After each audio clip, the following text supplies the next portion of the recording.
자, 오늘 말씀은 그러나 용서하시는 하나님. 다 읽어보겠습니다. 시작.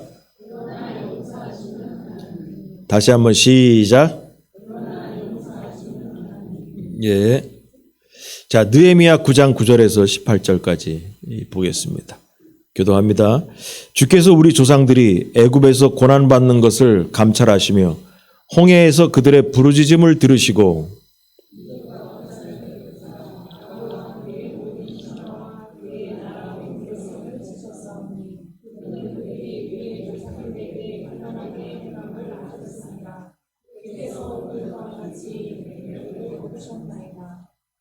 또 주께서 우리 조상들 앞에서 바다를 갈라지게 하사 그들이 바다 가운데를 육지같이 통과하게 하시고 쫓아오는 자들을 돌을 큰 물에 던진같이 깊은 물에 던지시고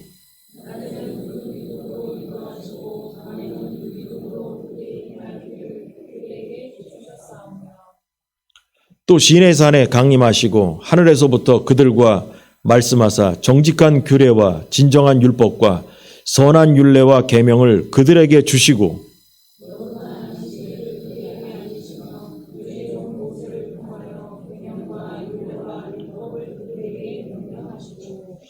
그들의 굶주림 때문에 그들에게 양식을 주시며 그들의 목마름 때문에 그들에게 반석에서 물을 내시고 또 주께서 옛적에 손을 들어 맹세하시고 주겠다고 하신 땅을 들어가서 차지하라 말씀하셨사오니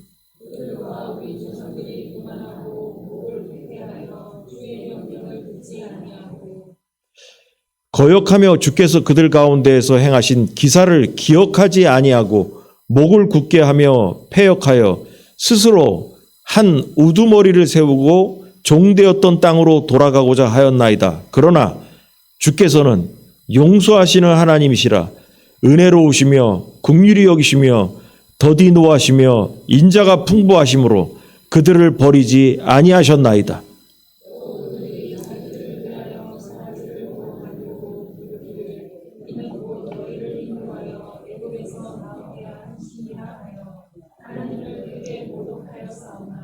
거기까지. 네, 거기까지입니다. 오늘 본문은 지난주에 이어서 그 이스라엘 백성들이 새벽부터 모여가지고 초막절 지난 다음에 모여가지고 4분의 1 시간 그렇게 해서 얘기했지만 4시간은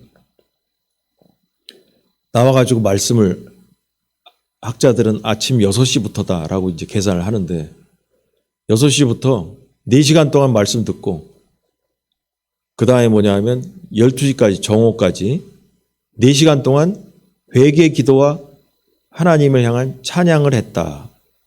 요 얘기를 이제 지난주에 배운 거예요. 앞에서. 근데 요 내용은 오늘 9절부터의 내용은 뭐냐면 찬송을 하면서 고백을 하는 내용들이 나오는 거예요. 찬송을 하면서 회개 기도를 하고 그래서 지난주에 말씀이 뭐라 했어요? 회개를 해야 찬송이 나온다. 그런 얘기 했어요. 우리 입술에서 왜 찬송이 떠나가고 세상 노래가 나오고 우리 입술이 거룩한 것만 튀어나와야 되는데 왜 그럴까? 우리 안이 내 입술이 하나님 앞에 완전히 사로잡히지 않은 죄의 입술이기 때문에 그렇다. 그런 얘기 지난주에 했어요. 그래서 이제 오늘 얘기는 뭐냐면 찬송에 대한 얘기를 하면 찬송을 하면서 자신들의 이야기를 이제 하고 있는 거예요. 하고 있는데 이 얘기를 잘 들어보니까 무슨 내용이냐? 이스라엘의 고백은 자신들은 하나님의 은혜로 살았다라고 얘기하는 거예요.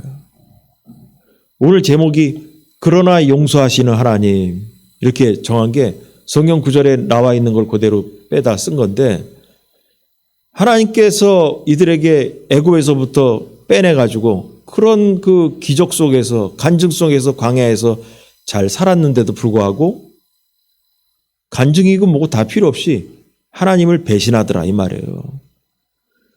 그럼에도 불구하고 그러나 하나님은 이스라엘을 버리지 아니하시고 그들을 용서하러 또 오셨다라는 거예요. 용서하러. 그래서 이 느헤미야 저자는 그러는 거예요. 하나님의 은혜로 살았다라고 라고 얘기하는 거예요. 하나님의 은혜로. 우리가, 여러분, 성도들은 구약의 하나님을 이렇게 생각하면 대충 생각을 무슨 하냐면, 죄를 지면 하나님은 심판하신 하나님, 매를 들고 다니시는 하나님, 이 생각을 많이 하시는데, 그러나 하나님은 우리를 사랑하셔서 그 아들을 보내주기까지 하신 하나님이라는 걸 여러분 믿으시기 바랍니다. 심판의 주뿐만 아니라 우리를 너무나 사랑하시는 분이에요. 이게 복음에 대한 얘기를 하는 거예요. 우리를 살리시기 위해서 일부러 하늘에서 내려오셨다라는 것입니다. 엄청난 사랑인 것입니다. 오늘 본문은 이스라엘의 역사에서 구원받을 자격이 없는 자들을 살리시려고 무단히도 애를 쓰시며 은혜를 부어주신 하나님을 설명하면서 오늘 은혜는 뭐냐? 받을 은혜는 뭐냐? 오늘날 우리도 하나님의 사랑을 받을 자격이 없는 우리지만 우리를 찾아오신 예수님에 대해서 우리가 은혜를 받을까 합니다. 자, 첫 번째로 말씀을 듣고 순종하십시오. 다 같이 시작. 다시 한번 시작. 예, 오늘 9절부터 내용을 보면 애굽에서 고난받을 때 하나님께서 끄집어내가지고 뭐 홍해를 건너고 홍해를 건널 때 애굽 군대가 쫓아왔더니 뭐 저기 이 바다를 합치게 해가지고 큰 돌에 뭐 빠진 것처럼 그냥 애국 군사들을 빠뜨리고 뭐 만나를 먹이고 또 저기 메추라기 먹이고 물을 또 광야에서 먹이고 뭐 어쩌고 구름기둥과 불기둥 얘기도 뭐 다 나오고 그랬습니다. 지금 읽으면서 그 얘기는 한마디로 이게 무슨 얘기냐? 그렇게 광야에서 하나님의 말씀을 듣고 기적을 체험해도 아무런 소용이 없더라 그 말이에요. 하나님께서 함께 하신다라는 그 증거가 기적이잖아요. 다른 말로 간증이잖아요. 여러분 간증을 백날 체험을 많이 해도 있잖아요. 하나님을 떠날 사람은 떠납니다. 그래서 우리가 간증이 있는 게 필요하다라는 얘기를 제가 여러분에게 항상 얘기했잖아요. 근데 그 간증이 우리에게 뭘 주는지 아세요? 용기를 주고 힘을 주는 것 뿐이지 나를 바꾸질 않아요. 여러분 이스라엘 백성만큼 40년 광야 생활을 하면서 간증이 그렇게 넘치는 사람이 어디 있어요? 그런 경험을 한 적이 없어요. 그런데 뭐냐? 무슨 간증이 뭐 이렇게 많아서 여러분 40년 광야 생활 동안 농사를 짓지 않았기 때문에 아침마다 하늘에서 떨어지는 만나를 주워 먹고 살았다고. 매일 간증이 있었다고. 매일 간증이. 자고 일어나면 아침에 하늘에서 내려온 그 뭐 성경 가시 같기도 하고 뭐 씨앗 같은 것들이 이렇게 떨어뜨려 가지고 그거를 살살살 긁어 모아 가지고 빻아 가지고 밀가루처럼 해서 매일같이 밥을 먹었다는 거예요. 매일같이. 안식일 전날에만 이틀치를 주워 모았고 그리고 광야에서 물이 없을 때 무리바에서 바위를 틈에서 물이 나와서 그거 먹고 또 고기 먹고 싶다 그래서 메추라기 먹고 여러분 매일 그러고 살았다니까. 근데 그렇게 많은 간증이 있어도 뭐냐면 하나님을 배신하더라는 거예요. 오늘 이 얘기 그거예요. 그래서 여러분에게도 간증에 대해서도 제가 강조를 했지만 그 간증은 우리에게 뭐냐면 우리에게 신앙생활을 할 때 힘이 빠질 때 용기를 주고 힘을 주고 하는 역할 뿐이지 나라는 사람을 변화시키지 못해요. 이스라엘 백성이 그렇게 많은 간증을 경험했으면서도 뭐냐면 변화되지 않더라는 거예요. 희한한 사람들인 거예요. 하나님의 기적을 매일같이 경험하고 먹여줘도 기적을 주시는 하나님을 배반하는 사람들이에요. 그래서 우리는 결론이 뭐냐? 말씀으로 변화받아야 되는 것입니다.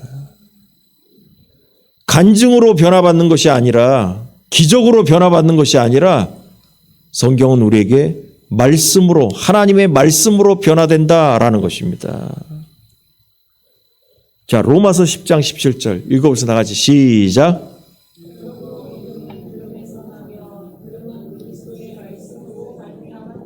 아멘. 믿음은 간증으로부터 나며가 아니에요. 믿음은 들음으로부터 난다. 무슨 들음? 그리스도의 말씀으로 말미암는다라는 거예요. 말씀으로 인해서 우리에게 믿음이 들어오는 거지 간증이 많다고 우리에게 믿음이 들어오는 게 아니다라는 거예요. 그러므로 우리가 뭐냐면 말씀을 잘 듣고 순종해야 믿음이 생기는 겁니다.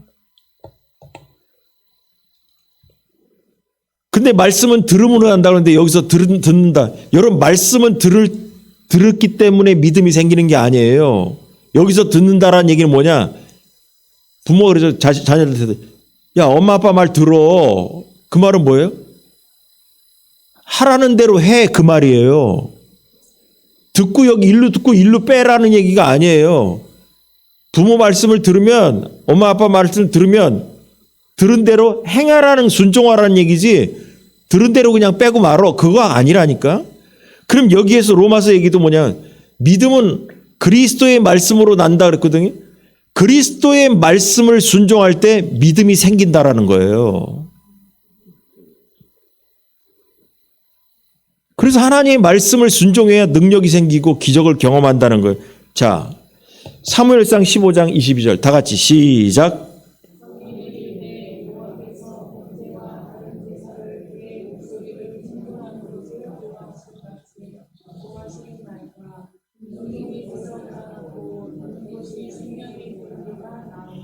아멘. 하나님의 말씀을 청종하는 것, 다른 제사를 그의 목소리를 청종하는 것을 좋아하신 같이, 그의 목소리를 청종하는 것 좋아하신 같이 좋아하시겠나이까? 하나님의 말씀을 듣는 것, 그것은 바로 뭐냐? 순종이라는 거예요, 순종. 하나님의 말씀을 듣는 것, 믿음은 들음으로 난다. 그 말은 뭐냐? 순종이라는 거, 순종.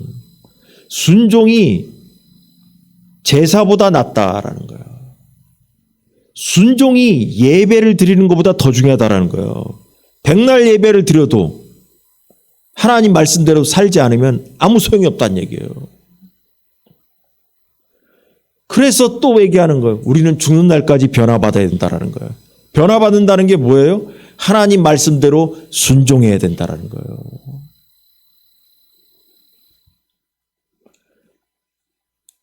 그래서 말씀을 들으면 그대로 행하는 것을 지금 설명한 것입니다.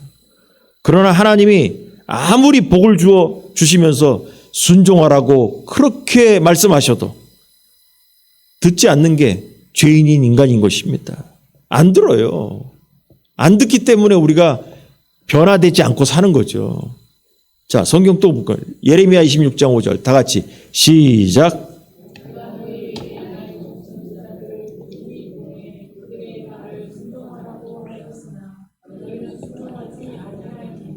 아멘. 지금도 이렇게 목사를 보내가지고 꾸준히 순종하라고 얘기를 했지만 순종하지 않는다는 거죠. 꾸준히. 여러분 아무리 말씀이 우리들에게 주어져서 믿음을 준다고 하더라도 순종하지 않으면 그 말씀이 우리를 변화시키지 않습니다. 말씀대로 우리가 살 때 우리 인생에 기적이 일어나는 거지 말씀을 많이 들었기 때문에 기적이 일어나는 게 아니에요. 말씀대로 살 때 기적이 일어나는 거예요. 믿습니까 여러분? 순종하는 사람에게 그 말씀이 능력이 되어서 역사하는 것입니다. 여러분 말씀이 능력이 있는 게 아니라 말씀대로 살 때 하나님이 역사하시는 거예요. 역사하시는 거예요. 만약에 말씀 자체가 능력이 있다고 한다면 여러분 성경책을 많이 갖고 있으면 능력을 많이 갖고 있겠네. 그게 아니잖아요. 여러분 성경책 말씀을 많이 갖고 있다고 해서 기적이 일어나고 하나님의 역사가 일어납니까? 아니에요. 성경책이 없어도 하나님의 말씀대로 순종할 때 하나님께서 일하시는 겁니다. 성경 말씀이 기적을 일으키는 게 아니죠. 하나님께서 함께 하시니까 그 말씀대로 기적이 일어나는 거죠. 그래서 성경대로 순종할 때 우리에게 하나님은 말씀대로 강력하게 역사하시는 것입니다. 여러분, 그래서 하나님은 애굽에서 고난받는 이스라엘 백성을 불쌍히 여기셔가지고 그들을 하나님의 백성으로 선택, 선민으로 이렇게 택하셨습니다. 출애굽의 이 역사는, 그 길은 이스라엘 백성들에게 있어서 아주 힘든 그 코스였어요. 그 여정이었습니다. 그리고 하나님은 말씀대로 순종하는 이스라엘 위해서 그들의 삶에 필요한 모든 걸 준비하고 대기시켜 놓죠. 예를 들면 가다가 보니까 물이 떨어지고 또 마라라는 곳에 갔더니 물 먹으려고 하니까 마라에 쓴물이라고 나오잖아요. 쓴물이 있어가지고 못 먹겠다고 막 짜증내고 해가지고 뭐 모세가 나무를 담가가지고 단물이 되게 해서 뭐 먹고 어쩌고 그랬다는데, 여러분 생각해 보세요. 하나님께서 그렇게 종살이 하는 사람들을 끄집어낸 다음에 광야에서 물 없어서 죽이려고 끄집어냈겠습니까? 하나님께서? 애굽에서 종살이 하던 사람들을 광야에서 먹을 양식이 없어서 죽이려고 끌어내셨겠냐고. 여러분 항상 그 생각을 하셔야 돼요. 광야로 끌고 나오실 때는 먹이고 입힐 하나님의 계획이 있는 줄 믿으시 바랍니다. 마찬가지로 하나님께서 우리를 이것저것으로 끌고 인도하실 때에는 우리에 대한 다 계획이 있다라는 거예요. 계획이 있다니까요. 하나님 바보가 아니잖아요. 광야에서 굶어 죽이려고 우리를 끌어내시지 않는다니까. 우리의 직장을 이동시키고 우리의 이동을 이런저런 것으로 우리의 변화를 줄 때, 삶의 변화가 있을 때, 그것이 바로 뭐냐면 애굽에서 광야로 이스라엘이 나온 것처럼 굶겨 죽이려고 우리를 인도하시지 않는다니까. 하나님께서 우리에게 대한 계획이 있으시기 때문에 우리를 인도하신다는 거예요. 그러므로 하나님의 뜻대로 이끌려 사는 사람에게는 하나님의 계획 속에 들어가 있는 줄 믿으시기 바랍니다. 결국 뭐냐면 그 광야를 통해서 하나님은 하나님의 백성으로 우리를 훈련시키기 위한 것이다라는 거예요. 여러분, 그래서 본문의 12절에도 보면 구름 기둥과 불 기둥으로 인도했다고 그랬어요. 여러분, 광야인데도 구름 기둥과 불 기둥이 인도하신다니까. 그 말은 뭐냐? 우리가 살면서 하나님, 내 인생이 너무 광야 같아요. 힘들어요. 그 광야도 하나님이 구름 기둥과 불 기둥으로 인도하신다는 걸 믿으시 바랍니다. 그냥 광야에다 내팽개 쳐놓고선 너 살다가 죽든지 말든지, 굶어 죽든지, 양식이 없든지, 물이 없든지 네 알아서 해라. 그게 아니에요. 그 광야에도 하나님의 구름 기둥과 불 기둥이 인도하셨다니까. 하나님은 이렇게 이스라엘 백성에게 은혜를 베푸셨지만 이스라엘 백성은 당연한 것처럼 받으면서 하나님의 명령을 거부하고 교만해서 목이 굳은 백성이라고 본문에 계속 나왔습니다. 바다만 먹고 경험만 하고 하나님의 지시를, 말씀을 거부했던 것입니다. 그래서 결론은 뭐냐? 은혜를 모르는 백성이 되었다라는 거예요. 주님의 백성이 가장 주의할 것이 있다면 그게 뭐냐? 교만입니다. 목이 곧은 백성. 목이 곧은 백성 종종 얘기했습니다. 얼마 전에도 얘기했죠. 완고하다고 그러죠. 완고하다. 목이 곧은 백성의 언어의 뜻은 완고하다. 그래서 완고하다라는 우리 한자의 뜻은 사전에서 뭐냐? 고집이 세서 남의 말을 안 듣는 사람. 그런 사람을 완고한 사람이다라고 얘기하는 거예요. 그럼 성경이 말하는 완고하다, 목이 곧은 백성이다라는 얘기는 뭐냐? 고집이 세서 하나님 말씀을 안 듣는다라는 거예요. 그래서 자신들의 고집이 강력해서 하나님의 말씀이 먹히지 않는다라는 것입니다. 여러분, 계속 우리가 배우지만 구원은 믿음에서 시작되잖아요. 근데 성도는 영적 성장과 성숙을 위해서 구원을 얻기 위해서 뭐냐면 믿음을 얻기 위해서 말씀의 순종에서부터 시작돼야 됩니다.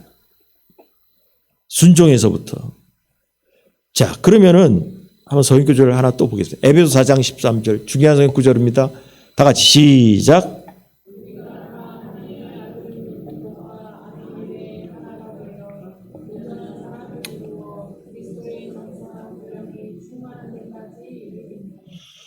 자, 이게 중요한 얘기 해석을 하나 해드릴게요.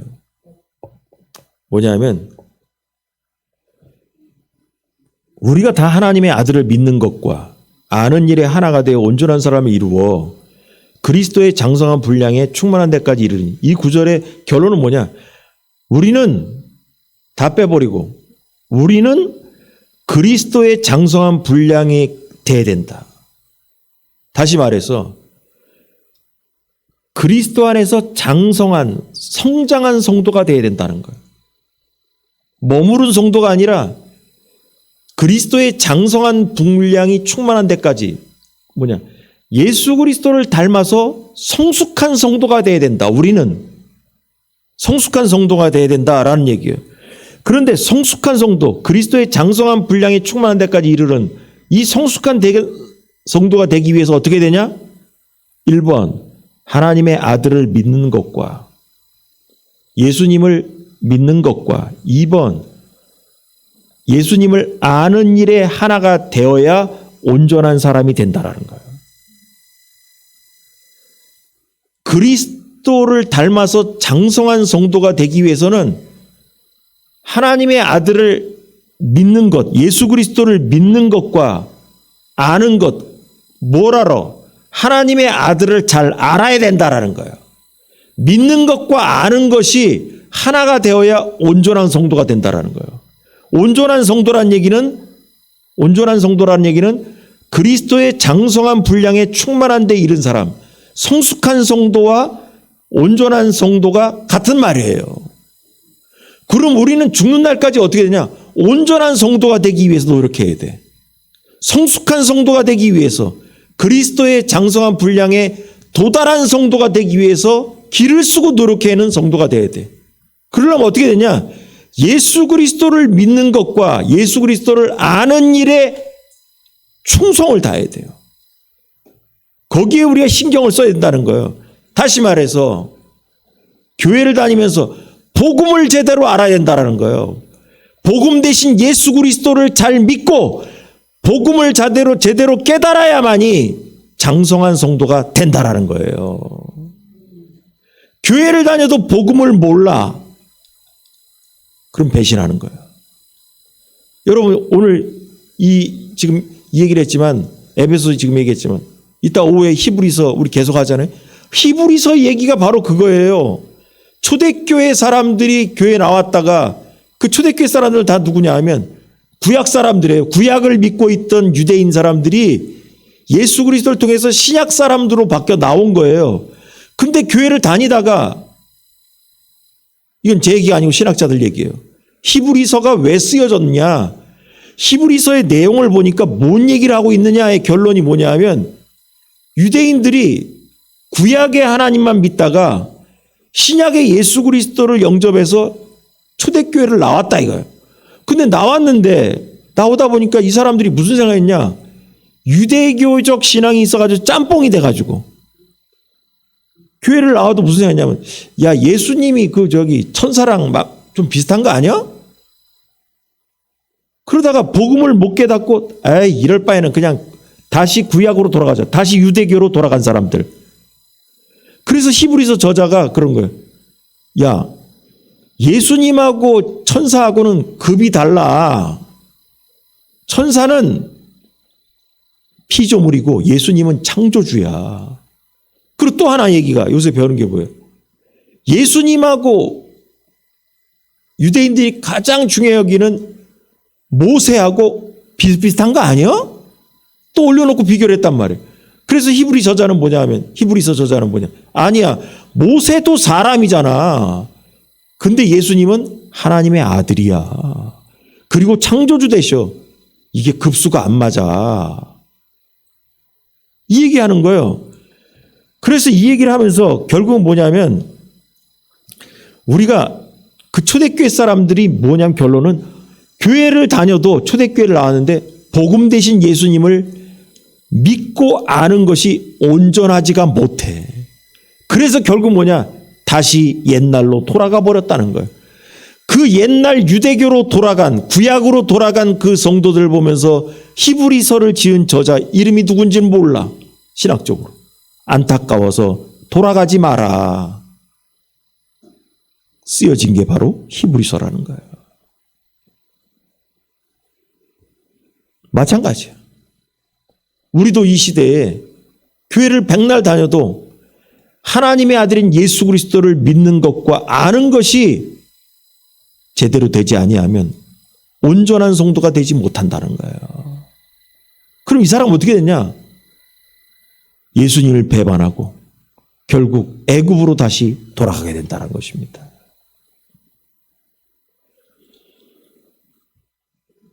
여러분 인격이 이걸 갖고 있잖아요. 사람들이 그리스도의 장성한 분량에 충만한 데 이르는 것이다. 그러면서 무슨 생각하냐?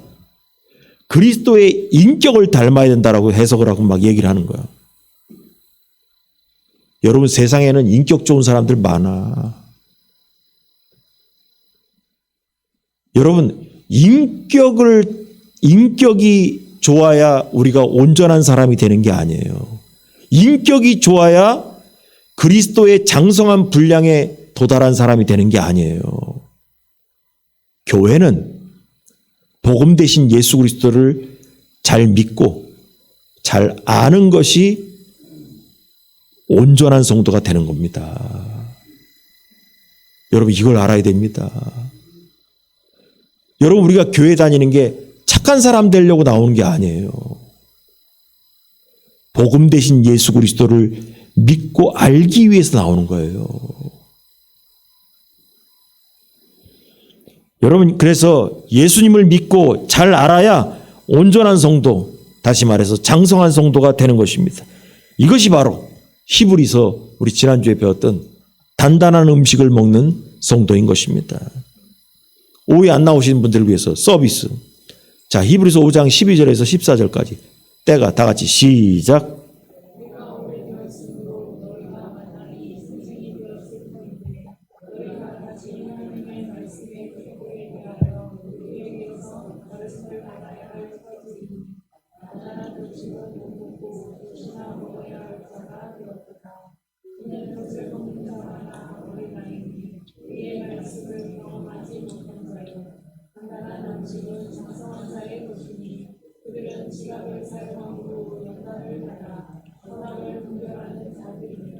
아멘. 여러분 온전한 성도는 좀 전에처럼 장성한 성도인 거예요. 히브리서 저자가 이런 거예요. 때가 오래되었으므로 이 말은 뭐냐면 교회 나온 지 오래됐는데 그 말이에요. 예수님을 믿은 지 오래됐는데 너희가 마땅히 신앙생활 오래 했으면 선생이 돼야 되는데 그래가지고 선생이 되었을 터인데 너희가 다시 하나님의 말씀에 초보에 대하여 누구에게 가르침을 받아야 될 처지니 백날 교회 다니고 신앙생활해도 가르침을 받을 정도밖에 안 되고 가르쳐줄 선생 정도가 돼야 되는데 맨날 그 모양 그 꼴이니 이 말이에요. 가르침을 받아야 될 처지니 단단한 음식은 못 먹고 젖이나 먹어야 할 자가 되었도다. 단단한 음식은 못 먹고 단단한 말씀은 못 먹고 말랑말랑한 말씀만 먹고 앉았다 그 말이에요. 이는 해석해 주는 거예요. 젖을 먹는 자마다 어린아이니 교회 안에도 어린아이 같은 성도가 있다. 교회 안에도 장성한 자가 있고 어린아이 같은 성도가 있다. 젖과 같은 말씀을 먹는 사람은 누구냐? 의의 말씀을 경험하지 못한 자요. 이 말은 말씀대로 순종하지 않는 자요. 그 말이에요. 말씀을 경험한다라는 것은 말씀대로 산다는 거예요. 그럴 때 뭐냐? 젖을 먹는 성도가 아니고 단단한 음식을 먹는다는 거예요.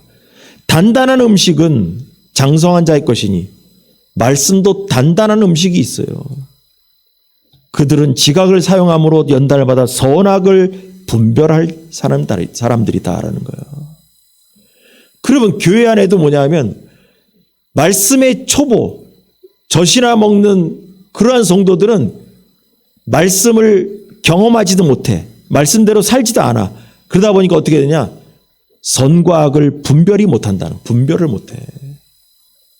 어느 게 잘된 건지 못된 건지 어떤 길로 가야 되는지 맞는지 틀린지 몰라. 왜냐하면 말씀대로 안 살아봤기 때문에.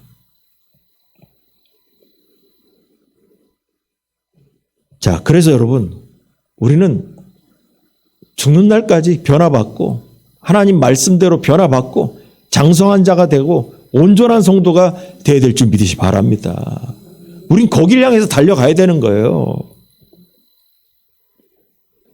오늘 본문은 이렇게 말합니다. 그래서 어쨌다는 얘기냐 지금까지. 광야에서 그렇게 많이 하나님께서 먹이고 입히고 하나님의 말씀을 율법을 갖고 모세가 가르쳐도 뭐냐 하면 안 들어. 간증이 많아도 변화되지 않고 하나님 말씀을 주어서 변화시키려고 해도 뭐냐? 안 들어 먹더라 이 말이에요. 이스라엘에게 그렇게 많은 하나님의 은혜가 있었는데 은혜를 무시하고 하나님 말씀을 안 듣더라. 자, 그러면 우리에게 얘기합니다. 여러분, 우리도 얼마나 많은 하나님의 은혜로 지금까지 살아왔습니까? 제가 여러분에게 종종 얘기하잖아요. 우리는 인생 살다 보면 다 죽을 뻔했을 때가 있었다니까. 다 죽을 뻔할 때가 있었어요. 기억을 해보시라니까. 죽을 뻔했을 때가 있었고, 차 사고를 나서 죽을 뻔할 때도 있었고, 저도 갑자기 하니까 차 사고 나서 2번 죽을 뻔했었네. 집안이 경제적으로 어려워서 망할 뻔할 때도 있었어. 그렇지 않아요? 여러분 생각해봐. 그때 그 시절에 그런 일이 있었는데 용케 잘 지나왔어. 여러분 그런 생각이 있잖아요.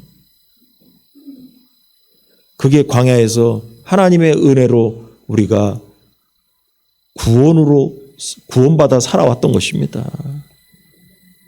그래서 우리는 은혜로 이스라엘처럼 살아왔어요. 이제 우리의 고집을 내려놓고 목이 곧은 백성으로서의 그 기질을 내려놓고 말씀이 들리는 귀가 열리게 되고 그 들린 말씀대로 순종하는 여러분이 되길 주의 이름으로 축원합니다. 그래야 우리의 팔자가 바뀌는 겁니다. 이거 안 하면 안 됩니다. 이게 우리의 인생을 바꾸는 거예요. 자, 2번째로 그러나 용서하시는 하나님. 다 같이 시작. 자, 이게 뭔 얘기 하려 하냐. 한번 17절을 읽어보겠습니다. 거역하며 다 시작.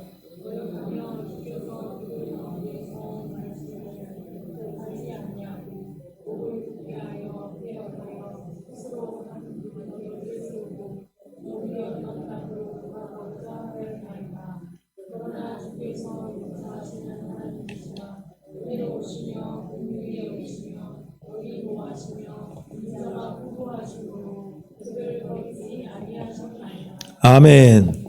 아멘입니까, 여러분?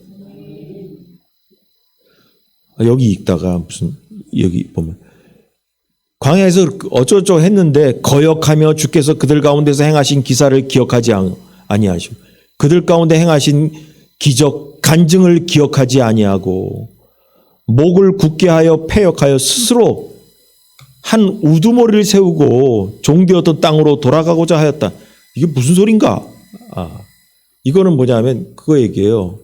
가나안 땅을 정탐한 다음에 정탐꾼들이 와가지고 10명이 와가지고 우린 가면 우린 가나안 사람들에 비해서 덩치도 작고 우린 메뚜기다. 우린 다 죽었다. 그러니까 이 사람들이 돌 들어가지고 모세를 그 밤에 때려 죽이려고 했다고 성경에 나오잖아요. 근데 이 사람들이 그때 결정을 뭐라고 되어 있냐? 요 앞에 민수기에서 찾아봤어. 민수기 14장 3, 4절 읽어보겠습니다. 어째요? 시작.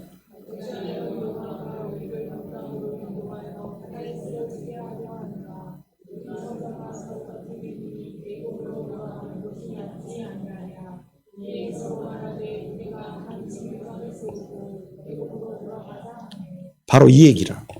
그럼 이 얘기는 뭐냐면 그동안 지도자로 홍해를 가르면서 광야를 길을 오면서 모세가 끌고 왔잖아요. 모세 버리고 다른 지도자를 세워가지고 우리 애굽으로 가서 종살이 다시 하자는 거예요. 이게 말도 안 되는 소리라고 앉았다니까. 그 얘기예요. 그래서 뭐 한 우두머리를 따로 이름이 나온 사람이 있냐 그게 아니고 이스라엘 백성이 그런 계획을 세웠더라는 거예요. 이런 얘기까지 나왔었다는 얘기죠. 그런데 문제는 뭐냐면 하였나이다. 그렇게까지 배신을 하고 했지만 그러나 주께서는 용서하시는 하나님이라서 그들을 버리지 아니하셨다라는 거예요. 여러분 그래서 오늘 제목이 그거예요. 그러나 우리를 버리시지 아니하시는 하나님이에요. 그러나 은혜를 잊어먹고 배은망덕한 우리라 할지라도 이스라엘이 배은망덕했지만서도 하나님이 그들을 버리지 아니하신 것처럼 오늘 나도 버리지 않은 줄 믿으시 바랍니다. 이게 복음입니다. 그렇게도 하나님께서 인도하시고 보호하시는 하나님의 수고에도 모른 척하고 배신한 이스라엘을 하나님은 그래도 이스라엘을 살리시겠다고 떠나지 않으시고 옆에 붙어 계신 거예요. 애따 모르겠다 그래.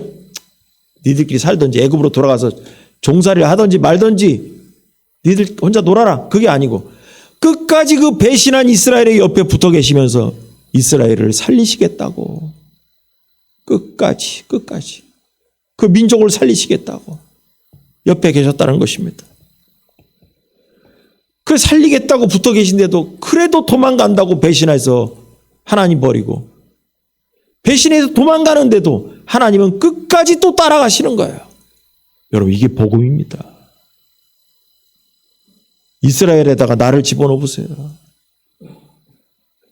나에게 그렇게 평생을 살아오면서 은혜를 주시고 나를 인도해 왔는데 그래도 세상이 더 좋아서 기웃기웃 그래도 하나님은 나를 버리지 아니하시고 때만 되면 나를 감동하사 교회로 인도하시고 때만 되면 무슨 사건을 통해서 하나님의 은혜를 깨닫게 하시더라 그 말이에요.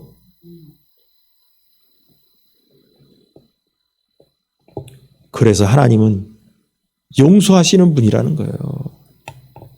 이게 복음입니다. 예수님으로부터 멀리 도망가려고 하는 우리를 그래도 찾아오셔서 우리를 인도하시는 예수님의 은혜를 생각해 보시기 바랍니다. 이스라엘은 은혜를 모르는 사람들이었어요. 하나님의 은혜로 살아도 은혜인 줄 모르고 배신을 했습니다. 여러분 그런다 할지라도 지금까지 나도 그렇게 살았다 이스라엘처럼 그렇게 살았다 할지라도 대응망당한 사람이었을지라도 이제는 하나님 앞에 뻔뻔하지만 하나님께 매달리시기 바랍니다. 비록 세상으로 도망갔던 이스라엘처럼 도망갔던 사람들이었을지라도 뻔뻔하지만 죄송스럽지만 하나님께 매달려야 사는 겁니다. 죄를 지었어도 하나님께 다시 나아가서 여러분 회개하시기 바랍니다. 애굽의 바로왕은 하나님의 말씀 듣기를 거역해서 10가지의 재앙으로 매를 맞았습니다. 그런데 은혜 속에서 구원받은 이스라엘 백성도 또한 하나님의 말씀을 거역함으로 주신 은혜를 당연한 것으로 여기고 감사할 줄 모르니까 은혜를 잊어버리게 된 겁니다. 여러분 은혜를 받으면 감사해야 기억에 남아요. 은혜를 받아도 감사를 안 하면 기억에서 사라집니다. 그래서 오래전에 그런 얘기 했을 거예요. 감격하며 감사해야 돼요. 여러분 진짜 감사함 있잖아요. 눈물 난다니까. 여러분 누구한테 은혜를 입어봐요. 눈물 나게 감사하지. 여러분 하나님께 눈물을 흘리며 감사하시기 바랍니다. 그러면 그 간증이 잊어먹지가 않아요. 여기 17절을 제가 색색깔로 해놨어요. 다시 보겠습니다. 이게 바로 하나님의 특징이에요. 주께서는 하나님은 뭐 노랑 뭐 어쩌고 이 색깔 뭐 어쩌고 해놨는데 정리해놨어요. 자, 하나님의 성품의 특징 1번 읽어보세요. 용서하신 하나님 은혜로운 하나님 다 같이 시작.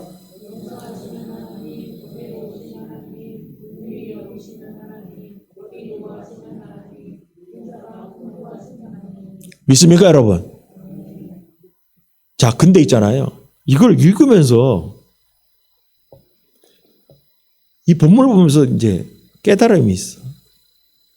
하나님의 성품은 용서하시고 은혜로우시고 긍휼히 여긴다. 불쌍히 여기시는 하나님. 노하기를 더디하셔. 그 다음에 인자가 풍부해. 근데 하나님의 이 5가지 성품이 왜 있는가? 왜일까? 결론이 나왔어. 그들을 버리지 아니하셨다라는 거예요. 하나님께서 우리를 버리지 않기 위해서 하나님은 용서하시고 은혜로우시고 긍휼히 여기시고 더디 노하시고 인자가 풍부하심으로 그들을 버리지 아니하셨다는 거예요. 그들에게 나를 집어넣으면 돼. 하나님께서 하나님의 성품이 왜 용서하시는 분이고 은혜가 많으시고 왜 긍휼히 여기시고 왜 더디 노하시고 왜 인자가 풍부하냐? 그렇기 때문에 나를 버리시지 않으신다는 거예요. 그래서 여러분 이게 복음인 거예요.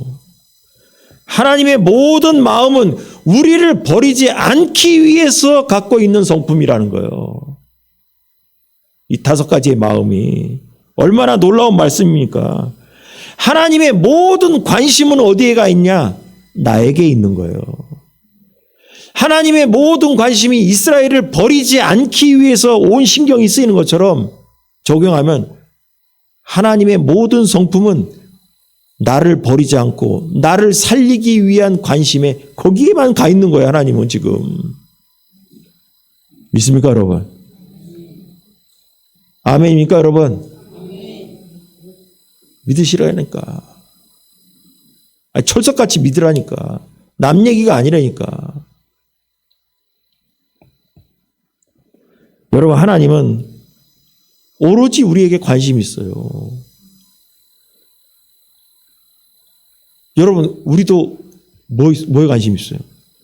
자녀에게 관심 되게 많잖아. 관심 있잖아. 마찬가지로 하나님도 그래요. 우리의 관심이 오로지 하나님에게 관심이 있기를 바라요. 왜냐? 하나님이 우리에게 오로지 관심이 있는 것처럼. 또한 우리가 또 관심 있는 게 있잖아요. 좀 전에처럼 자녀에게 관심이 얼마나 많이 가요. 갑자기 생각났습니다. 영현이가 딸내미가 얘기 들었더니 이빨이 안 좋아가지고 뭐 검사 받다가 이빨 쓰려가지고 갔더니 이빨 뭐 이렇게 씌워야 된대요. 그래서 지 엄마랑 얘기하는데 뭐 30만 원을 든대요. 그래서 제가 어제 전화해 보니까 30만 원 예약해가지고 다음 주에 가서 이빨 씌운대요. 그래서 너 돈은 있냐? 그래서 30만 원에서 제가 그랬어요. 아빠가 10만 원만 보태줄게. 나머지는 네가 해. 그랬더니 아빠 돈 없잖아. 그래서 너보다는 불쌍하지 않을 것 같아.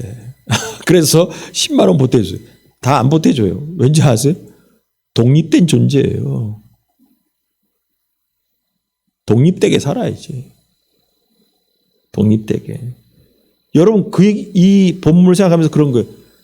하나님께서 우리에게 관심이 오로지 있는 것처럼 부모도 자녀에게 관심이 가 있단 말이에요. 마찬가지로 뭐냐? 하나님은 나도 우리도 하나님에게 관심이 오로지 각이 있기를 원하십니다, 여러분. 그래서 하나님은 우리에게 관심이 있으면서 어떻게 하면 우리를 살릴까? 그렇게 궁리하시는 거예요. 어떻게 하면 하나님께로 예수님께로 우리를 돌아오게 할까? 그 궁리만 하고 계신다니까. 오늘도 여러분 믿으시 바랍니다. 우리는 자주 하나님을 오해합니다. 처음에처럼 하나님은 우리를 심판하시는 무서운 하나님이다. 또 용서에 인색하신 아버지, 엄격하신 하나님이다. 이런 생각하죠. 여러분 마음을 바꾸시기 바랍니다.